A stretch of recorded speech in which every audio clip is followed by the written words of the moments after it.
자, 이제 시작을 한번 해볼게. 지난번에 집합 부분이 완료가 됐는데 조금 풀어봤을 거야. 혹시나 풀어본 것 중에서 조금 어렵다 하는 문제 있으면 번호를 불러주면 같이 한번 풀어보고 복습을 하는 걸로 할게.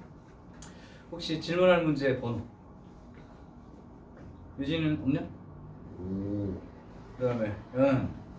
다 못 풀었어요. 그랬어요? 푼 데까지 중에서는 뭐 잘 모르는 거 없었어? 없어요.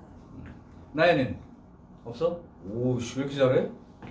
대단한데? 어디까지 풀었어요, 나는? 조금밖에 못 풀었어요. 26페이지까지. 26페이지까지밖에? 처음 시작 부분이었네. 오늘 와서 시작했나 본데요? 아까 지혜씨 좀 풀자. 알겠어. 네, 이제 일단 집합의 기본 개념까지는 된 것 같고, 오늘은 이제 명제라는 걸 한번 해보려고 해. 3단원. 자, 역시 오늘 엄청나게 많은 용어가 쏟아지니까 말뜻 공부하는 데 집중하시면 내용은 그렇게 어렵지 않습니다. 자,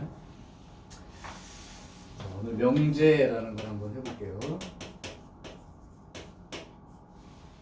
유진아, 거기 명제가 뭐라고 써 있는데 도대체 명제가 무슨 뜻이야? 뭐를 명제라고 하는 거야 도대체? 뭐 읽고 한번 설명을 간단히 한번 해주세요.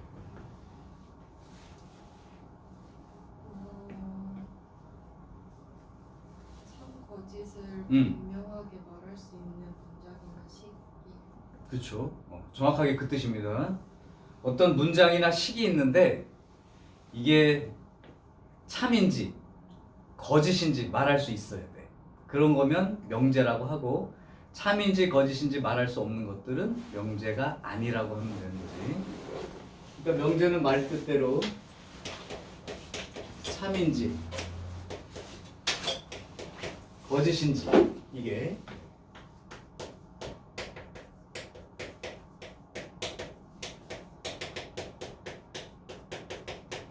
이렇게 돼 있는 뭐 식도 괜찮고 문장도 괜찮습니다.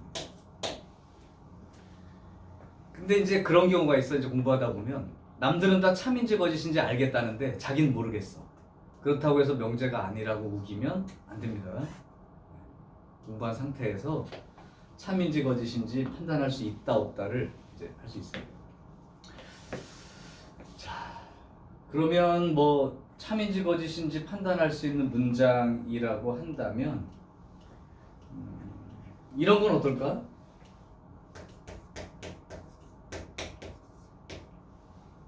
연아야, 이거는 명제일까 아닐까? 왜 아니에요? X가 응. 4나 응. 5가 되면은 식이 3일이야 돼. 그렇죠. 이게 그러니까 참일 수도 있고 아닐 수도 있는 게 얘 x 값 때문에 달라진다고. 그러니까 이 상태로는 명제라고 말하면 안 돼요. 참인지 거짓인지 말할 수 없다고. 참이 되는 경우는 유일하게 x가 3일 때, 그렇지? 그땐 참이 되지. 근데 그거 아닌 숫자들은 다 거짓이지. 그러니까 이게 현재 상태로는 x 값이 결정돼 있지 않으니까. 근데 이제 착각하는 게, 선생님 이렇게 돼가지고 x는 3 아니에요? 이렇게 얘기하는데 이 얘기를 물어보는 게 아니고, 이게 참인지 거짓인지 너네 알 수 있어? 이렇게 물어보는 거야. 모르겠는데요? 그러면 이건 명제가 아닌 거지.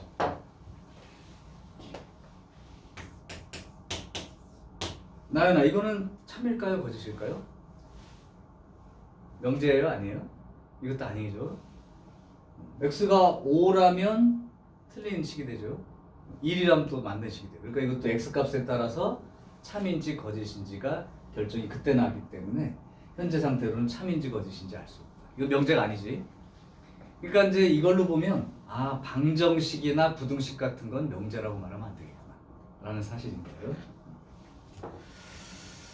자, 그래서 이제 대부분의 문장은 이제 너네들이 보고 판단 가능한데, 판단하는 방법은 이제 좀 이따 얘기할 거야. 제일 좋은 거는 딱 봤더니 참인지 거짓인지 알겠어, 지금처럼. 뭐 이런 경우라면 좋은데, 어떤 걸 따져봐야 참인지 거짓인지 판단되는 경우도 있어서 이 명제의 참인지 거짓인지를 판단할 수 있는 그런 기준들은 이제 얘기를 해줄 거예요. 근데 집합을 조금 잘 알고 있어야 가능합니다. 자, 그러면 조금 아까 봤던 것처럼 이런 게 뭐 x 더하기 2는 3이라던가 또는 이런 건 어떨까요? x는 4의 배수이다. 이런 것도 현재 상태로는 참인지 거짓인지 얘기하기가 힘들죠. 이것도 명제가 아닙니다. 전부 다 이 x값에 의해서 참인지 거짓인지가 결정이 되는 거지. 그러면 이런 문장들에 대한 해석을 조금 어떻게 할 건지 이걸 정해줄 테니까 그걸 먼저 보고 그 다음에 명제 얘기를 할게. 이제 앞으로 이런 놈들, 현재로는 참인지 거짓인지 알 수 없으나 이 x값에 의해서 참인지 거짓인지가 결정될 수 있는 그런 식이나 문장들을 앞으로 뭐라고 부를 거냐면 이렇게 부를 거예요. 조건. 이 조건이란 말은 뭐냐면 현재 상태로는 참인지 거짓인지 알 수 없지만 미지수의 값에 의해서 참인지 거짓인지가 그때서 결정되는 식이나 문장. 이게 미지수의 값에 의해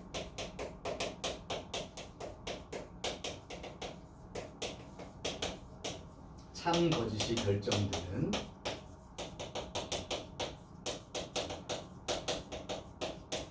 그런 식이나 또는 문장, 이런 놈들을 조건이라고 해요. 조건이라고 해. 그 말뜻은 알아두시고. 그러면 아까 다 대답할 수 있었는데, 그러면 유진이가 여기서 이게 참이 되게 할 수 있는 x값들이 꽤 많은데 그 중에 하나만 얘기해 볼 수 있어요? 2는 4의 배수인가요? 4, 또 8, 뭐 12, 16 이런 것들이죠. 꽤 많을 수도 있어요. 만족하는 그 x들이. 어쨌든 이 미지수의 값에 의해서 참거짓이 결정되는 식이나 문장을 조건이라 하고, 얘네들은 보통 이제 소문자를 이용해서 표시할 거야. 뭐 100%라는 얘기는 아니고 보통 그렇게 쓴다. 예를 들면 많이 쓰는 글자가 P, 그 다음에 Q, 뭐 R, 이런 것들을 많이 씁니다. 집합은 이제 대문자 기호로 많이 썼었고 원소들은 소문자로 썼었는데, 이제 조건을 나타내는 것도 보통 PQR을 이용해서 소문자 위주로 많이 써요. 그러니까 이걸 쓸 때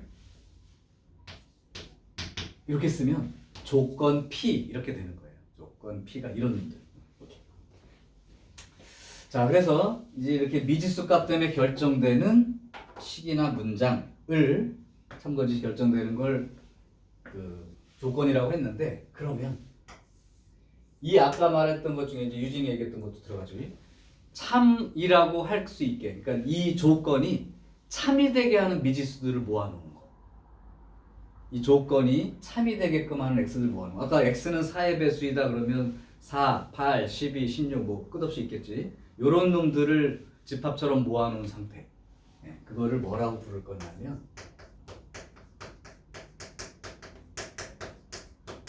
진리집합이란 말을 쓸 거예요. 진리집합. 요거는 이제 조건이 참이 되게 하는,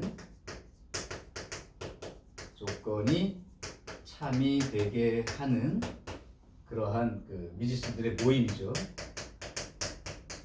집합입니다. 모임이니까.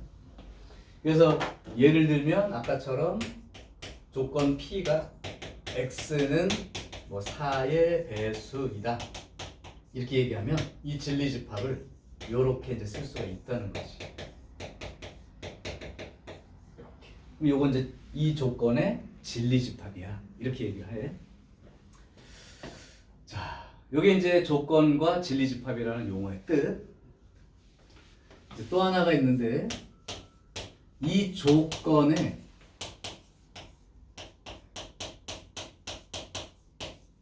부정이란 말을 쓸게요. 부정. 연아야, 부정 그러면 어떤 생각이 나요? 부정. 조건 P의 부정. 아닌 거. 잘 말했어. 그러니까 보통 이거지. 이거. 그래서 이 조건 P를 부정할 때, 만약에 조건 P가 있을 때, P가 아니다, 아닌 거, P가 아니다라는 이 용어를 요렇게 쓸 거예요. 요 앞에 요거 물결 표시 붙이면 P가 아닌 거 이런 뜻이에요. P가 아닌 거. 읽을 때는 유식하게 not P 이러면 됩니다. not P.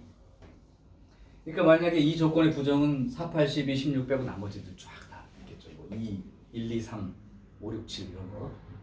그래서 조건 P의 부정은 not P라는 기호를 쓰게 되는데 그러면 여기서 조심할 게 부정이라는 말을 지금 아니다라고 잘 얘기했어. 그러니까 이거를 이렇게 생각하면 안 돼. 반대 이런 개념이 아닙니다. 부정은 이거 아닌 거 이런 뜻이야. 집합으로 따지면 여집합 개념.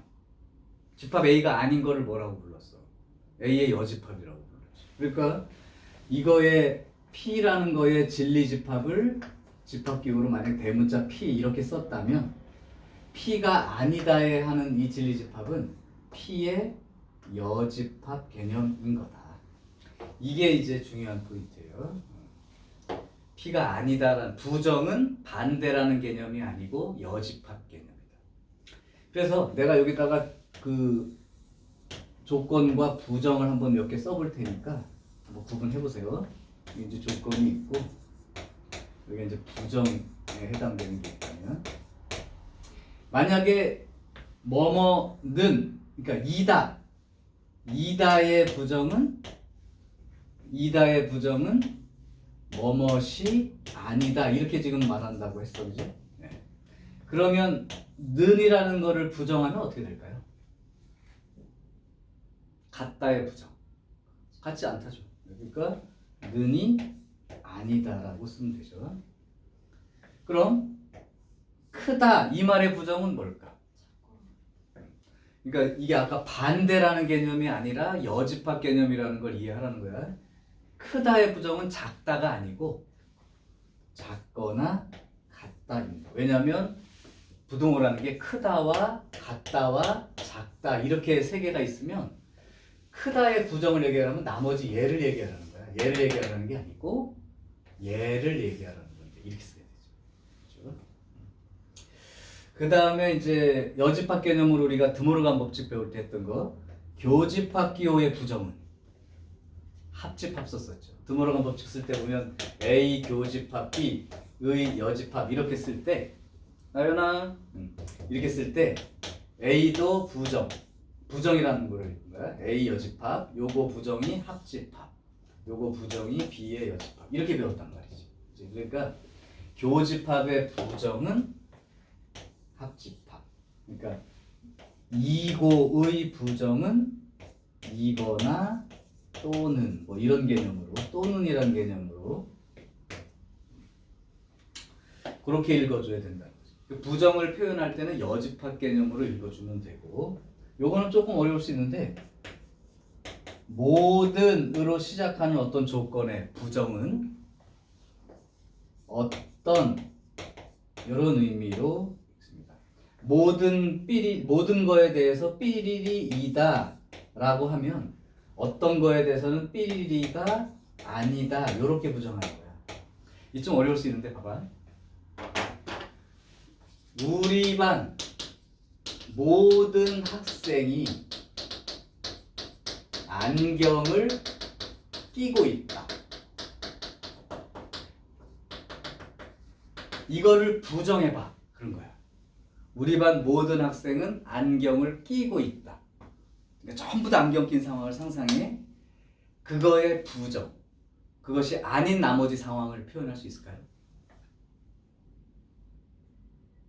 모든 학생이 안경을 끼고 있다를 부정해 보면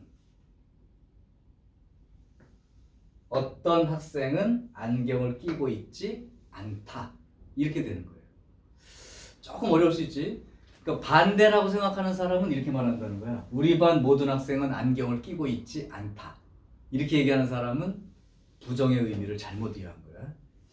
우리 반 모든 학생은 안경을 끼고 있다의 나머지 상황은 어떤 학생은 안경을 끼고 있지 않다야. 예를 들어볼게.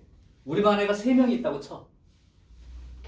우리 반 애가 3명 있는데 안경을 끼고 있는지 안 있는지 발생할 수 있는 모든 상황은 모든 애가 안경을 끼고 있는 경우도 있고 얘는 끼고 있는데 얘는 안 끼고 있는 경우도 있고 얘는 끼고 있고 안 끼고 있는 경우도 있고 얘는 끼고 있고 안 끼고 있는 경우도 있고 2명은 끼고 1명이 안 낀 경우도 있죠. 이렇게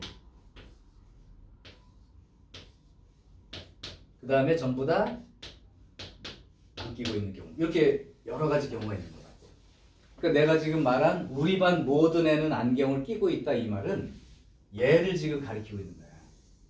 그럼 이거에 부정을 해봐. 그러면 아까처럼 우리 반 모든 학생이 안경을 끼고 있지 않다. 얘를 얘기하는 게 아니고 이만큼을 얘기하다라는 거야.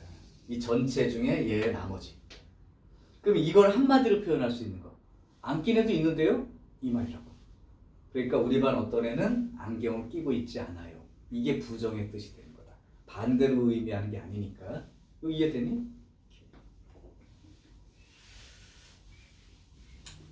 자, 지금 배우는 얘 명제를 잘 배워야 나중에 졸업하고 사회 나가서 사기 안 당할 수 있으니까. 내가 눈 뜨고 사기 당하는 경우 하나 보여줄까? 계약서에 딱 이렇게 써 있는 거지. 아니면 이제 선생님이 말씀하셨어. 얘들아, 내일 비 안 오면 체험할 현장 체험 갈 거야. 이렇게 얘기를 한 거야. 비 오면 못 가나 봐. 현장 체험 할 거야. 라고 얘기했을 때 이게 이제 선생님이 한 말이야. 그럼 다음날 상황은 꽤 여러 가지가 생길 수 있는데 비가 있고 현장 체험이 이제 이렇게 돼 있을 때 내일 비 안 오면 이제 현장 체험 갈 거야. 간다. 이렇게 얘기했어. 그럼 다음날 비가 안 왔고 현장 체험을 간 경우가 생길 수 있고 비가 안 왔고 현장 체험을 가지 않은 경우가 있을 수 있고 비가 와서 현장 체험을 안 간 경우가 있고요. 비가 왔는데도 현장 체험을 가는 경우가 생길 수 있어요. 이렇게 얘기해요. 자, 이 네 가지 경우 중 선생님이 거짓말한 경우를 있는 대로 찾으시오. 선생님이 거짓말했다고 말할 수 있는 경우를 찾아봐라.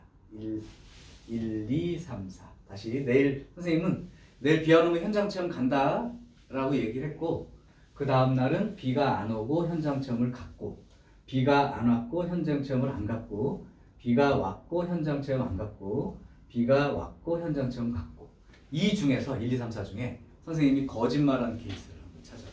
약속 지키지 않은 경우. 각자 생각할 시간은 30초 정도 주겠습니다. 여기가 1번 상황, 여기가 2번 상황, 3번 상황, 4번 상황. 그러면 유진이가 선생님이 거짓말한 케이스 번호를 불러주시면 되고 연아도 선생님이 거짓말했다고 생각하는 상황을 불러주시면 되고 그 다음에 나연이도 나연아 여기 보고 해야 돼. 네. 선생님이 거짓말한 케이스를 찾아보시라. 생각이 정리된 사람은 불러줘도 좋습니다.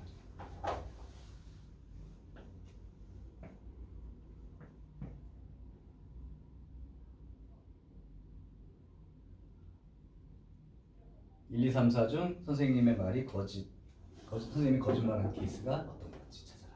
2번, 4번. 2번과 4번. 연아 생각이 결정되는 말씀해 주세요.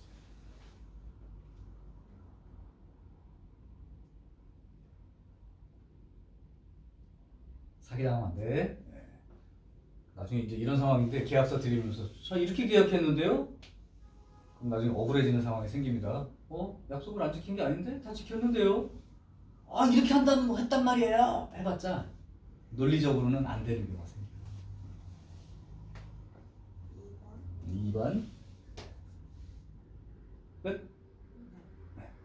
나연이는 어떤 게 거짓말한 것 같아? 거짓말 하든 말든 내가 무슨 상관이야 이거야? 잘 찍어봐. 대세를 따르든가.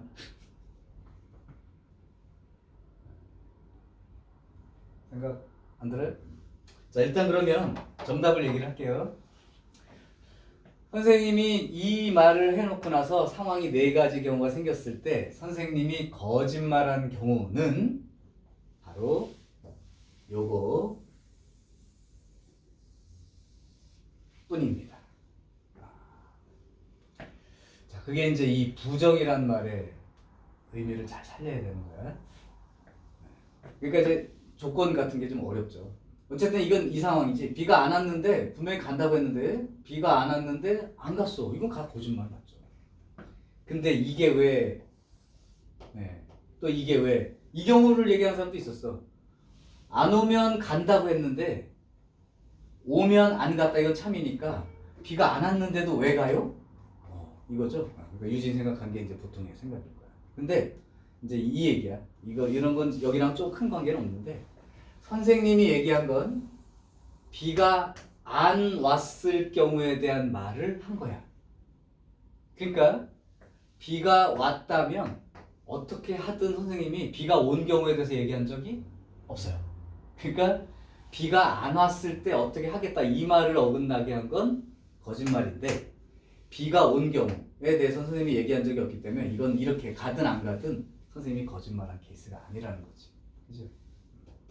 그래서 실제로 참거짓을 따질 때 약간 그런 부분들이 있을 수 있어요. 자, 그러면 이제 결론을 한번 내볼게. 오늘 할 내용의 핵심이기도 하고. 자, 그러면 아까 다시 말한 이 문장을 한번 정리해 놓고 나서 최종 결론을 줄게. 명제란 건 참인지 거짓인지 판단 가능한 식이나 문장이다. 그런데 어떤 문장을 보면 또는 어떤 식을 보면 미지수의 값에 따라서 이게 참이 될 수도 있고 거짓이 될 수도 있는, 그러니까 참거짓이 아직 결정되지 않은 그러한 식이나 문장이 있을 수 있는데 그런 것들을 조건이라고 한다. 그러면 그 조건이라는 게 미지수의 값에 의해서 참거짓이 결정되니까 그때 이 조건이 참이 되게 하는 그러한 미지수들만 다 모아놓은 집합을 진리집합이라고 한다.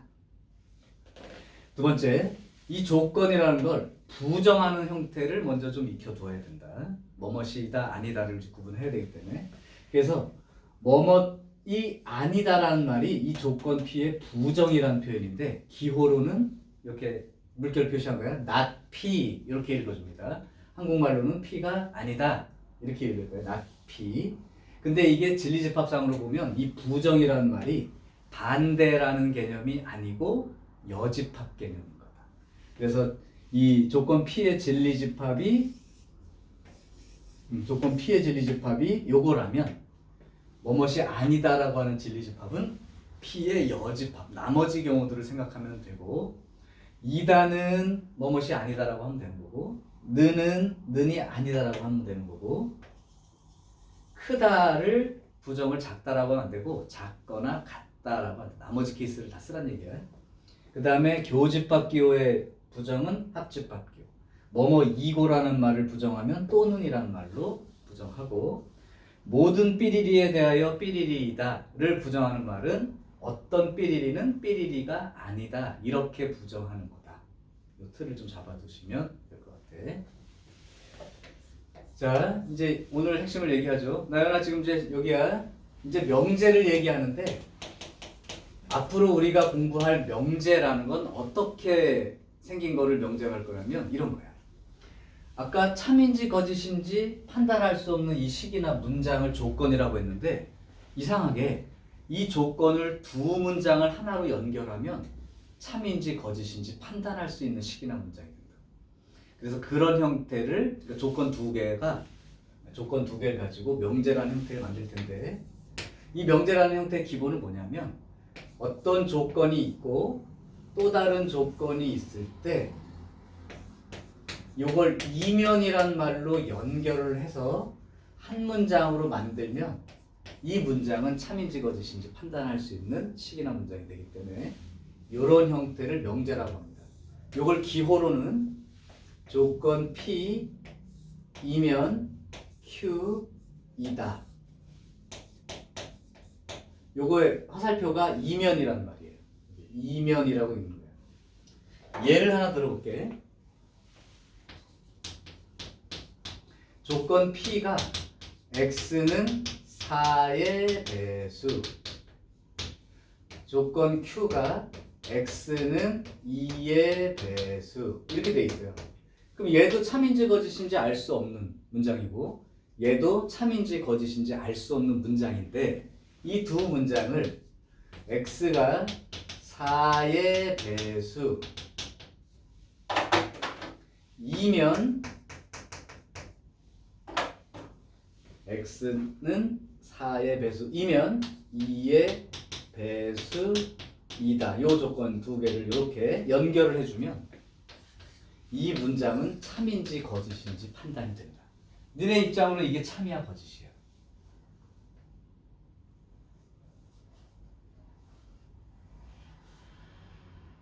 x가 4의 배수라면 그 x는 반드시 2의 배수이다. 참이죠? 참입니다. 아유 나의 참거짓 얘기하니까 피곤해가지고 물 먹고 와 가서. 물 아니야. 마 이거 저기 여기를 못 들으면 이 뒤에 내용을 하나도 같이 따라갈 수가 없는데. 자 정신 차리고. 일부러 그래서 내가 히터도 껐어. 너무 따뜻해서 졸릴까봐. 자 단순하지만 정확한 이해가 필요한 거야. 선생님이 니네 수학하를 지금 얘기하는 건 나는 문제 푸는 거 니네 숙제 얼마나 해왔냐 안 해왔냐 지금 내가 뭐라고 하지 않잖아. 그렇다면 문제를 다 못 풀 거고 만약에 그 양이 많다면 이 얘기해준 개념 설명할 때 얘기해준 그 내용들에 대한 복습만이라도 충실히 해서 기호, 용어, 어떤 약속 이런 것들에 대한 것만 정확히 공부하고 넘어가도 충분한 효과가 있어. 그러니까 여기도 지금 보면 내가 뭔가 얘기하기 위해서 자꾸 막 기호, 뜻 잔뜩 얘기하는데 이게 공부할 내용이라고 나야. 이게 지나고 나면 내 설명이 전부 다 여기 들어있는 용어들로 설명을 할 거기 때문에 이게 없는 상태로 설명을 듣기는 수업을 듣기는 힘들다. 그러니까 니네 수학하 공부는 어차피 논리성에 대한 얘기가 반인데 그 논리성의 핵심은 실제 문장의 이런 용어의 뜻을 정확히 아는 게 과학 공부도 그렇게 하는 거야. 어떤 말의 말 뜻만 정확히 공부해도 절반은 먹고 들어가는 거야. 예를 들면 과학 시간에 만약에 지구과학을 배웠다면 바람이 뭐죠? 라고 물었을 때 뭐라고 대답할 거야? 지구과학 시간에 바람 이런 거 배웠을 거 아니야. 구름도 배웠나요? 구름에 대해서도? 아직 안 배웠나요? 구름이 뭐야? 이렇게 물어보면 말뜻만 알면 되지. 구름은 난 고등학교 때 배운 거 아직도 기억하고 있어. 구름은 공기의 상승이다. 다섯 글자. 공기가 올라가면 구름이 만들어지는 거니까.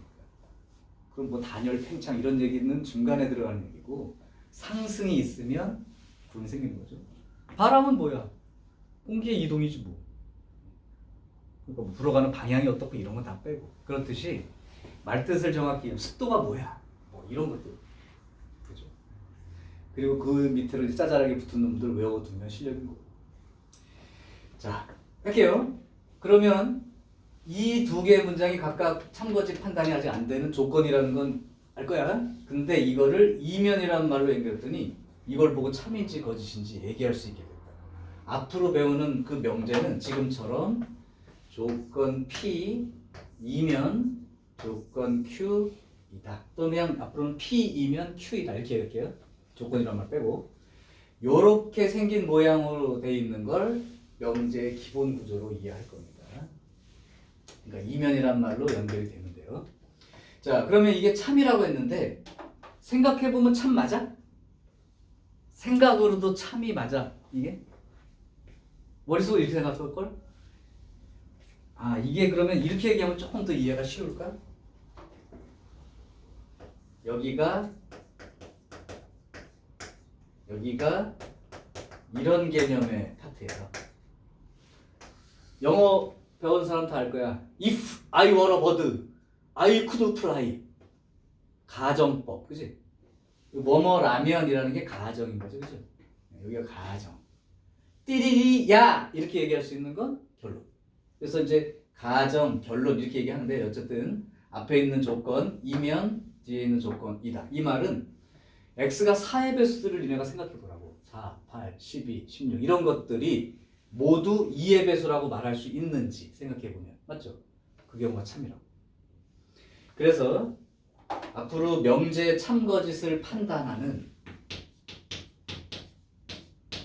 어떤 명제가 참인지 거짓인지를 판단하는 게 문장을 쭉 읽었더니 이게 참인지 거짓인지 알겠어. 이러면 제일 좋아. 딱 보자마자 이건 알겠는데요? 너무 당연한데요? 이 정도면 너무 좋고 그런 케이스가 아니라면 참거짓은 어떻게 판단하느냐? 얘의 진리집합, 앞에 가정이죠. 앞에 거의 진리집합이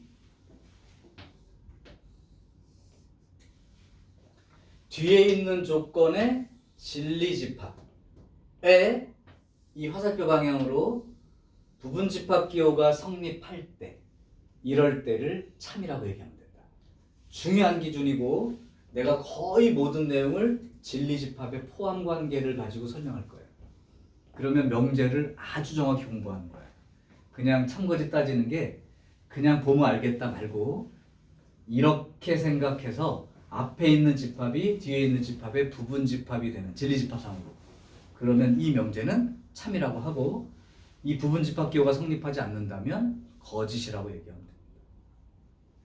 하나 예를 더 들어볼까요? 이제 쉬워졌을 거예요.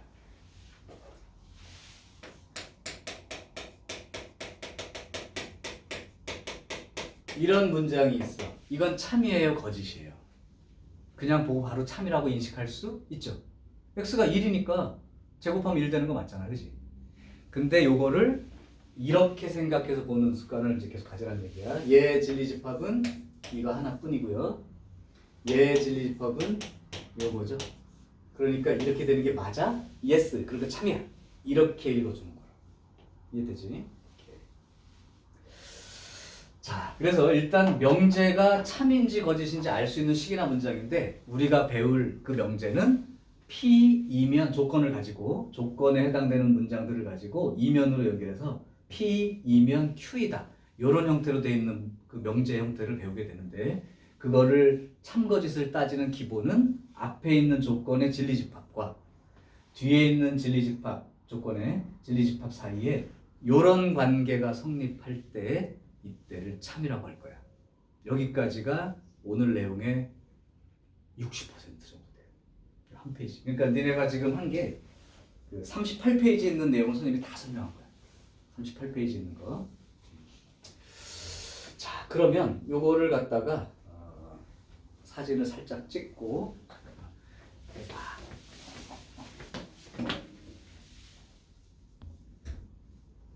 좋습니다. 이렇게 하면 사진이 찍힌 거죠. 이것도 같이 올려놓을 테니까 예은이 같은 경우는 와서 필기할 시간이 없고 너네들도 필기할 시간이 없을 테니까 영상 보낼 때 이 부분을 보낼 테니까 필요한 부분은 여러분이 잘 정리를 해두시기 바래. 필기를 하라고 싶은데 시간이 없어. 그러니까 눈에 익힌 다음에 필기는 요거 찍어놓은 걸로 보내주겠습니다. 자, 여기까지는 이해하는데 무리가 없어요? 오케이. 이제 지금 배운 걸로 유형 1번, 유형 2번, 유형 3번, 유형 4번, 유형 5번, 유형 6번, 유형 7번까지가 할 수 있는 문제가 돼버린 거예요. 자, 그러면 이제 간단히 문제를 한번 해볼게요. 자, 지웁니다. 네, 지워요. 머릿속에 기억이 있을지 모르겠어. 아유, 너네들도 그냥 찍어둬 그럴 거겠나 일단 너네들.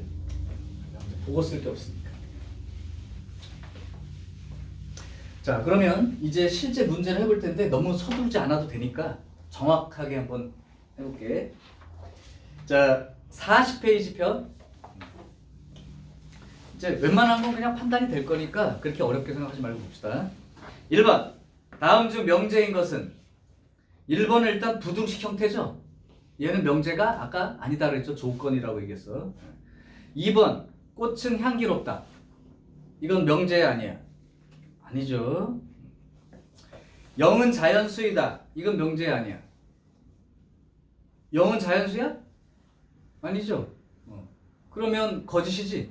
근데 착각하는 사람도 있더라고. 거짓이니까 명제가 아니에요. 이렇게 얘기하는 어이없는 행동을 할 때가 있어. 참이라고 판단돼도 명제. 확실하게 거짓이라고 말할 수 있어도 명제야. 거짓된 명제도 명제입니다. 그러니까 3번은 명제. 틀렸다 이거죠. 4번 x는 5의 약수이다. 이것도 명제가 아니죠. 조건. 농구 선수는 키가 크다. 이것도 참인지 거짓인지 판단이 안 됩니다. 선생님 농구 선수 다 큰 거 아니에요? 뭐 아닐 수도 있죠.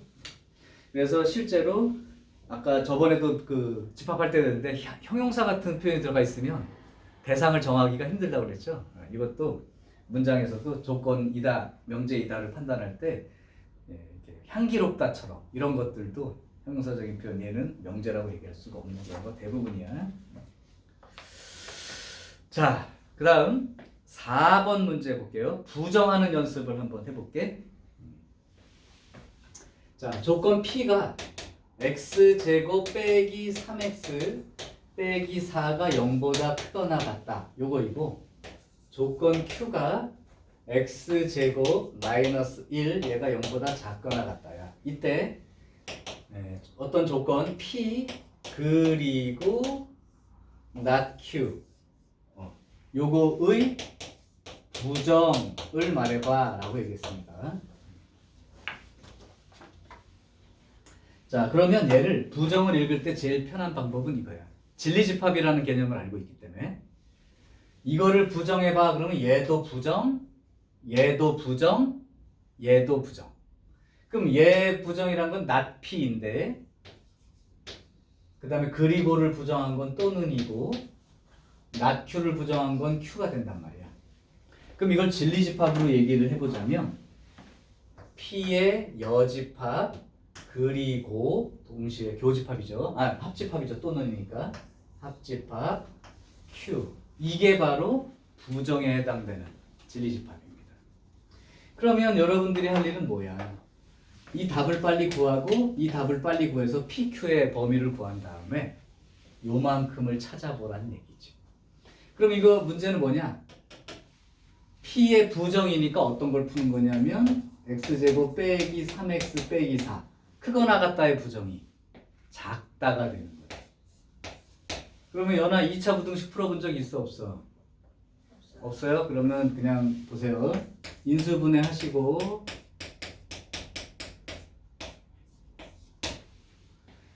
요걸 어떻게 답을 쓰는 거냐면 얘를 2차 함수로 생각해. 아래로 볼록인 2차 함수. 근데 마이너스 1과 4가 근이죠. 그 다음에 이 방정식이나 부등식에 들어있는 이 0을 우리는 x축이라고 읽는 거야. 그러면 이 말이 뭐냐면 요 2차 함수 그래프가 x축보다 아래쪽에 있는 작다가 아래란 뜻이야. x축보다 아래쪽에 있는 x의 범위를 쓰세요. 부등식은 x 범위 쓰는 거니까. 그럼 이 그림에서 x축보다 아래쪽이니까 요 범위를 나타내는 x의 범위니까 결국은 마이너스 1보다 크고 4보다 작은 여기가 이 부등식의 답이 됐다.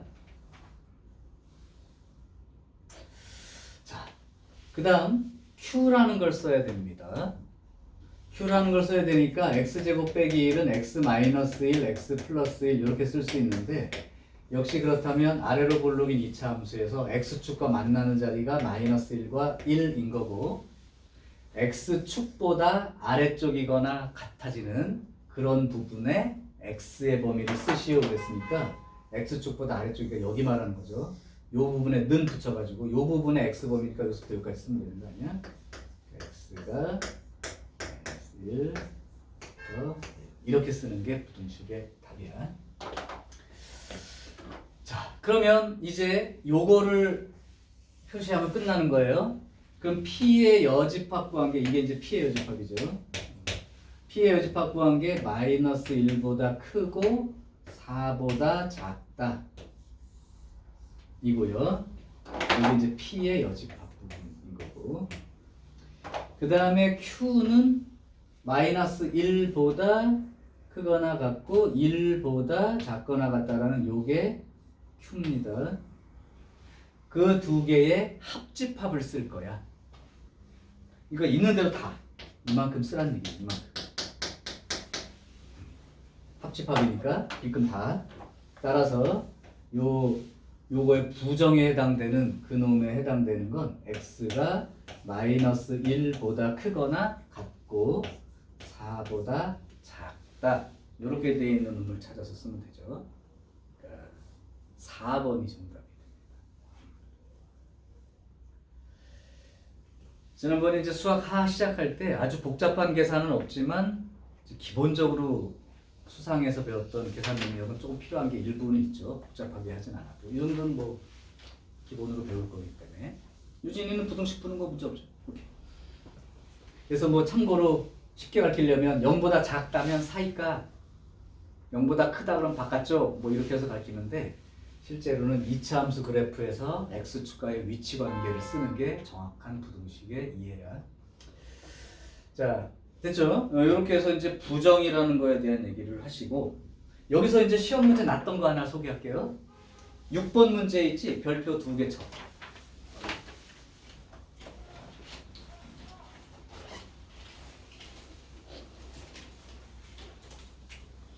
실제 시험 문제는 얘랑 반대로 냈어요. 그건 답을 한번 찾아보시고 실제 시험 문제는 a-b의 제곱 더하기 b-c의 제곱 더하기 c-a의 제곱이 0 요거의 부정을 말해봐 를 냈는데 여기서 이제 반대로 0이 아니다의 부정이니까 그러면 요거는 지금 문제가 아니고 요건 낮은 문제고 지금 거기 나온 문제는 a-b의 제곱 플러스 b-c의 제곱 플러스 c-a 제곱은 0 이게 부정이죠. 자 그럼 이걸로 내릴 수 있는 결론 제곱 더하기 제곱 더하기 제곱이 0이라면 여기도 0이고 b-c도 0이 돼야 되고 c-a도 0이 돼야죠. 0이 아닌 놈이 있으면 제곱했을 때 양수가 생기기 때문에 안 되죠. 그럼 요걸 갖다 한꺼번에 얘기한 게 뭐가 되겠어요? 그러니까 지금 요 문제에서는 이놈의 이놈 0이 아니다의 부정이 요 놈은 0이 되는데 그놈의 결론이 결국은 이렇게 되는 거죠. 그럼 반대로 한번 대답해 볼 수 있어요? 이놈의 부정은 뭐야? 그러면 이놈의 부정은 이렇게 되는 거예요. 이거를 어떻게 표현하면 될까요? 니네가 이제 생각한 건 이게 부정 맞는데 이렇게 안 써 있고 보기에 막 말로 써 있어. 이걸 나타낼 수 있는 한번 설명을 한번 해볼래요?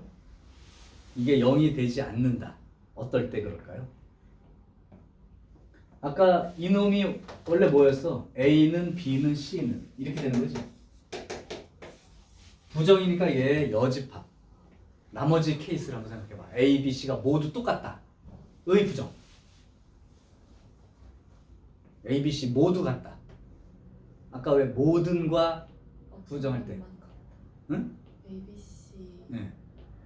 어떤 것만 이게 모두 같다 하니까 부정은 어떤 거는 같지 않다 이렇게 부정하면 되지. 그럼 A, B, C 모두 똑같다, 모두 같다의 부정이니까 요 놈을 말로 표현한 건 A, B, C 중에 서로 다른 놈도 있어. 요 정도가 해석인 거예요. 그러니까 만약에 그 문제 중에서는 5번 같은 거예요. 5번 같은 거예요. A, B, C 중에 서로 다른 것이 여기서 같은 것이도 돼 있지만 A, B, C 중 서로 적어도 하나는 다른 것이 있다. 그러니까 둘은 똑같은데 C가 달라도 되는 거고 B, C가 똑같은데 A가 달라도 상관없죠. 그러니까 요걸 표현하면 A, B, C 중 다른 것이 있다.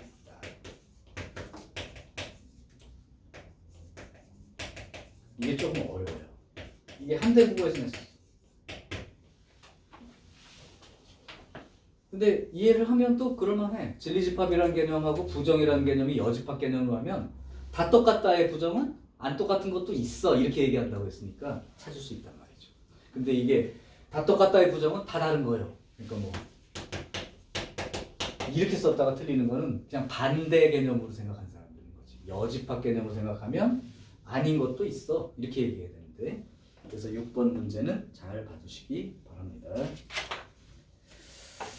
자 이제 뭐 용어에 대한 얘기니까 그 다음 문제는 별로 어렵지 않습니다. 자, 대신 이제 방정식 부등식 일부를 풀어내야 되기 때문에 연화도 그렇고 나인에도 그렇고 부등식 풀이가 조금 힘든 건 아까처럼 내가 설명해 줄 테니까 일단 그렇게 들으시고 곧 요번 주 다음 주 중에 부등식을 배울 테니까 우리 빡빡쌤이랑 할 때 이미 부등식 들어갈 때 안 됐나? 좀 이제 들어갔죠. 이제 요 2차 부등식 푸는 거 금방 말씀해 주실 건데 뭐 어렵지 않아요. 기본 계산이야. 자, 유형 3번.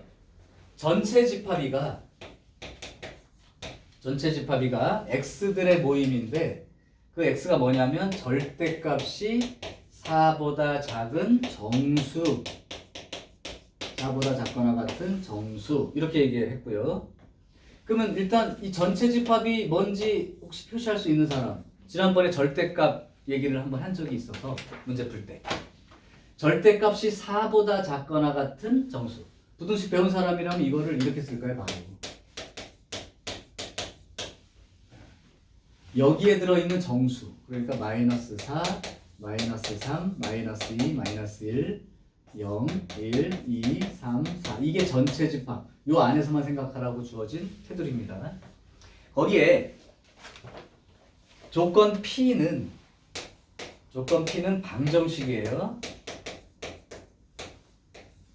요거고 조건 Q는 x 세제곱 빼기 4x는 0이죠. 이때 중요한 거죠. 밑에 표현 P 또는 not Q의 원소는 몇 개나, 진리집합에 들어있는 원소는 몇 개냐. 그럼 요걸 한번 진리집합으로 표시해 볼래요? P의 진리집합은 P, 또는 이라는 건 합집합, not Q의 진리집합은 Q의 여집합 이렇게 되는 거니까 빨간 거 구하는 거야.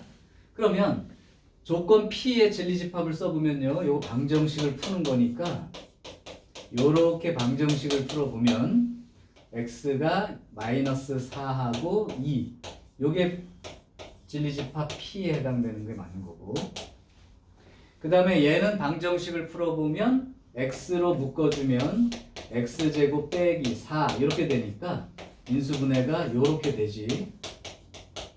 이렇게요.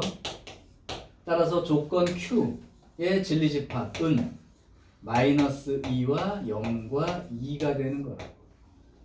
그러면 이제 P하고 Q란 진리집합이 나왔으니까 얘랑 Q의 여집합이랑 합치면 되는데, 그럼 Q의 여집합은 뭐가 되는 거냐면 이 전체 집합 중에서 얘가 아닌 거니까 마이너스 4, 마이너스 3, 마이너스 2 빼고 마이너스 1, 0도 빼고 1, 2 빼고 3, 4 이게 Q의 여집합이죠.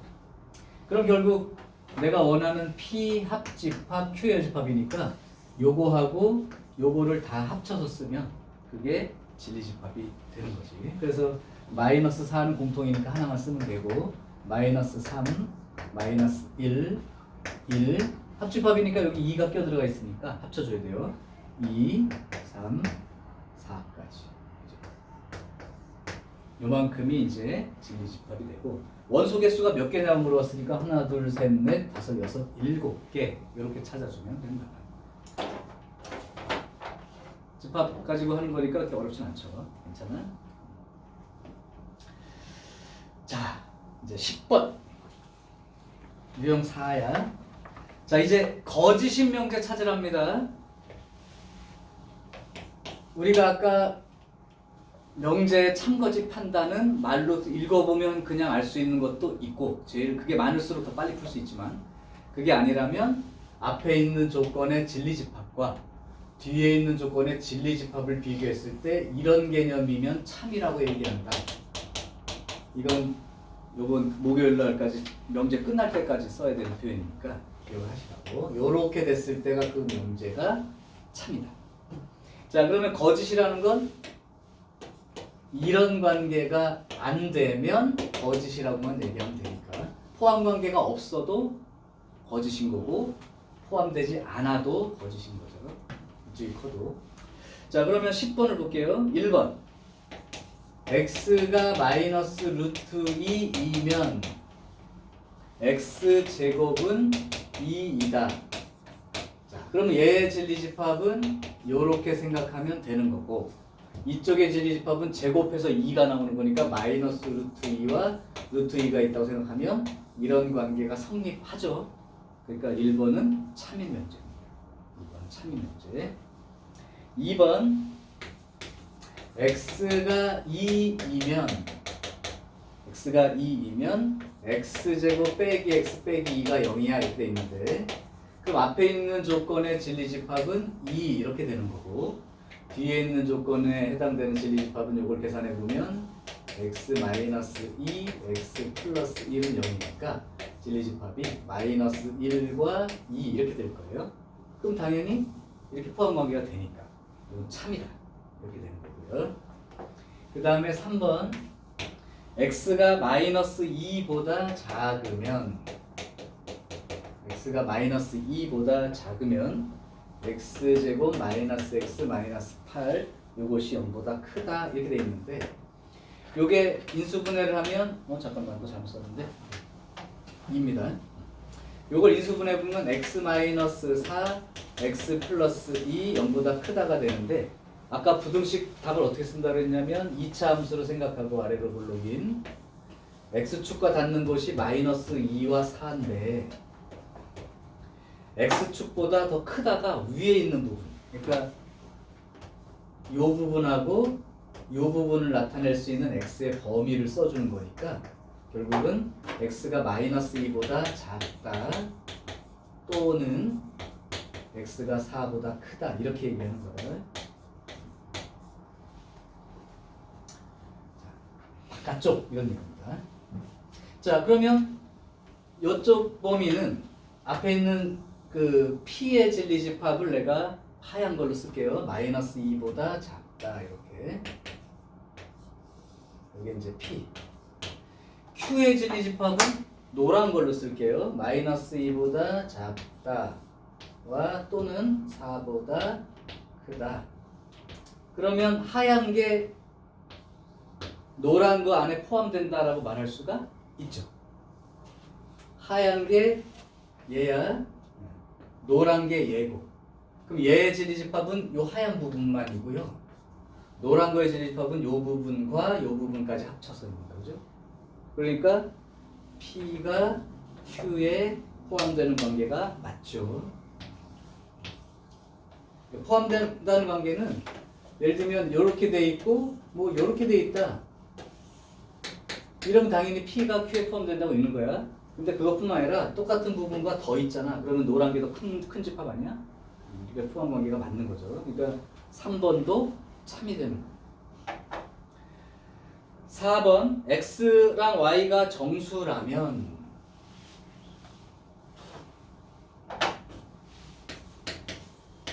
x, y가 정수라면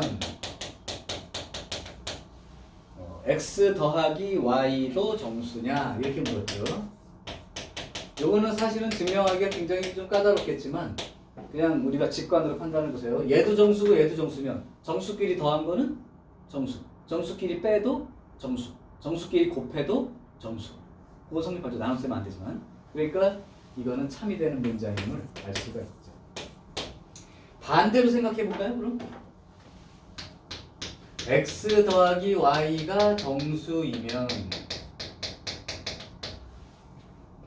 x, y 모두 정수이다. 이 말은 참일까요? 거짓일까요? 그러니까 지금 이러면 이렇게 된다가 참인데 그럼 이거이면 이게 된다. 이 말은 참이 아니죠. 거짓이죠. 요럴 때는 거짓임을 밝힐 때는 이런 방법이 있어. 증명이 아니고 이런 거짓일 때는 반례라는 걸 찾으면 돼요. 나온 김에 얘기를 할게요.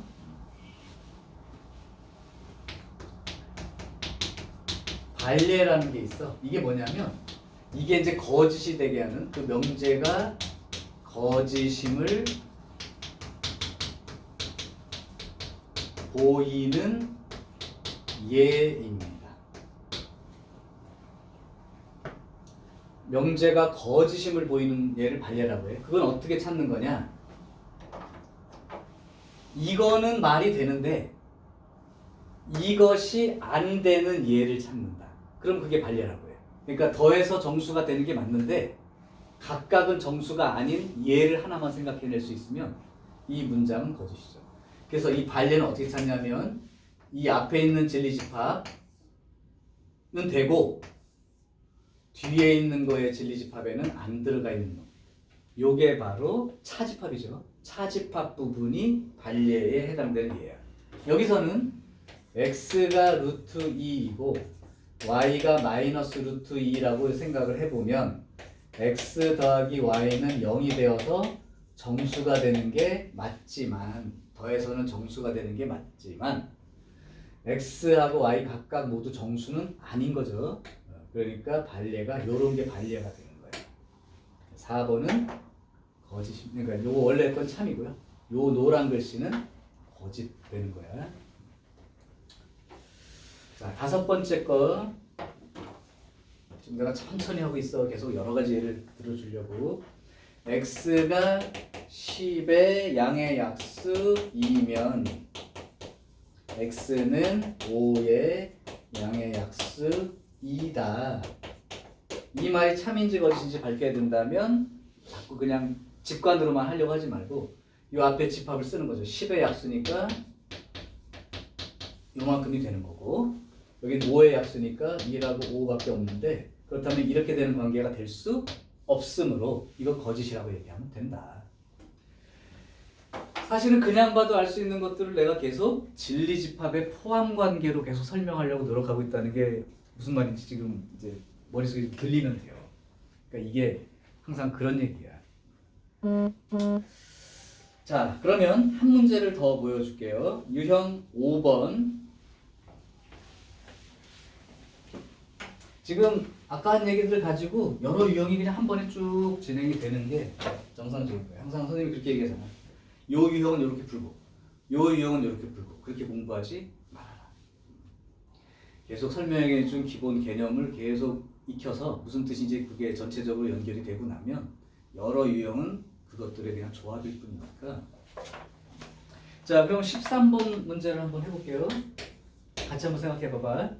전체 집합 U가 있고 두 조건의 진리 집합 P랑 Q라는 조건의 진리 집합을 이렇게 쓰기로 하자라고 이제 말을 해놓고 나서 Q이면 P다가 참이에요 이렇게 얘기해 준 거야. 그럼 니네는 Q이면 참이에 P가 참이에요라고 말하는 순간 이미 아까 선생님이 계속 강조했기 때문에 앞에 있는 진리 집합과 뒤에 있는 진리 집합을 이렇게 써놓고 화살표 가는 대로 요거예요라고 선생님이 판단하는 거죠. 이게 참이라고 얘기했다니까. 그래서 요거를 찾으면 되는 거지. 그러면 지난번에 집합할 때 요런 거랑 똑같은 뜻 4가지를 적어줬는데 그거는 공부해서 기억해 뒀나요? 공부를 어떻게 해야 되는지 지금 얘기를 하고 있어. 그거 반드시 기억을 해놔야 돼. 그때 얘기했던 게 그거죠. 그 3가지 연산 법칙하고 바로 옆에다 필기해줬던 거. 이렇게 되면 P가 좀 큰 놈 개념이야.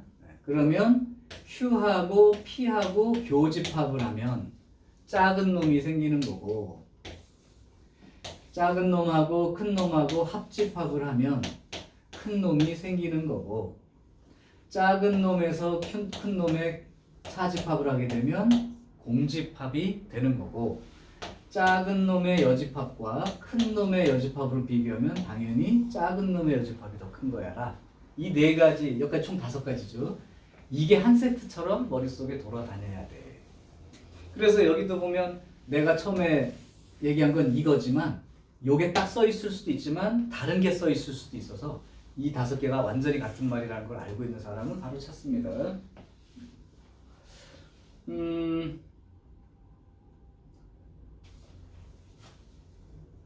맞는 게 뭐죠? 나는 보이는데.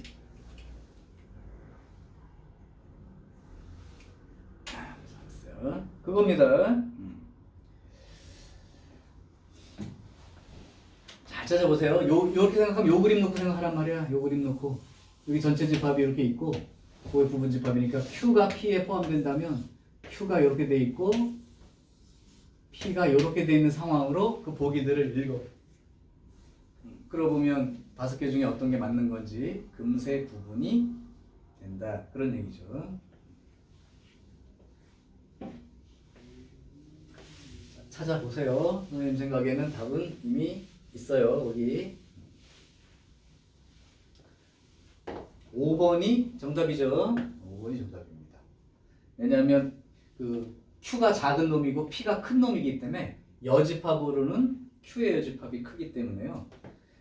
교집합했을 땐 작은 놈 나오는 거니까 P의 여집합이 생기는 게 맞죠. 말이 왔다 갔다 헷갈릴 거야. 자 이제 뭐 똑같은 문제 하나 더 할게. 17번. 자 조건 P가 있어. 조건 P가 있는데 절대값 x 빼기 1이 a보다 작거나 같다. 조건 Q가 있어. x가 마이너스 2보다 크거나 같다. 이럴 때 P이면 Q이다가 참이 되도록 해. 그때의 양수 A의 최대값은 이렇게 물었는데요. 그러니까 이거가 이거에 이렇게 돼야 돼 라는 걸 보이라는 얘기야. 이렇게 된다 이런 얘기죠. 자 그러면 문제는 이건 문제가 없는데 이렇게 절대값 들어있는 1차 부등식 풀이가 자 절대값 있는 2차 부등식은 이렇게 봅니다. 요 절대값이 a라는 숫자보다 작거나 같다 그러면 요 x-1이라는 숫자가 마이너스 a부터 a 사이에 있어요 라고 쓰죠. 그럼 다 똑같이 1씩 더해주게 되면 x가 1-a부터 1 플러스 a 사이에요. 요게 바로 조건 P의 진리집합이에요. 자, 그 다음에 얘는 이렇게 되는 거고. 그러면 이제 P가 Q에 포함이 되려면 이런 얘기야. 그럼 P의 진리집합을 내가 하얀 걸로 그려보면 여기가 1-a가 되는 거고 여기가 1 플러스 a가 되는 요게 조건 P란 말이죠. 그러면 마이너스 2보다 크거나 같다를 그렸을 때 Q가 큰 집합이 되는 거예요. 즉 P를 포함하고 있어야 되니까 선생님 생각에는 마이너스 2보다 크거나 같다를 이렇게 해서 오른쪽으로 이렇게 그려져야 P가 Q에 포함된다고 말할 수 있다. 여기서부터는 지난번에 한 얘기야. 그러면 1-a하고 마이너스 2하고 봤을 때 누가 더 큰 쪽에 있느냐?